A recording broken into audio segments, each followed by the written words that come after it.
కోసమే. పాపాన్ని తొలగించే పరిశుద్ధుడు వచ్చాడు మా కోసమే.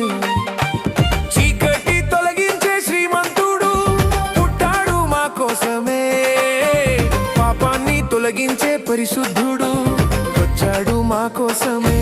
యేసయ్య పుట్టాడు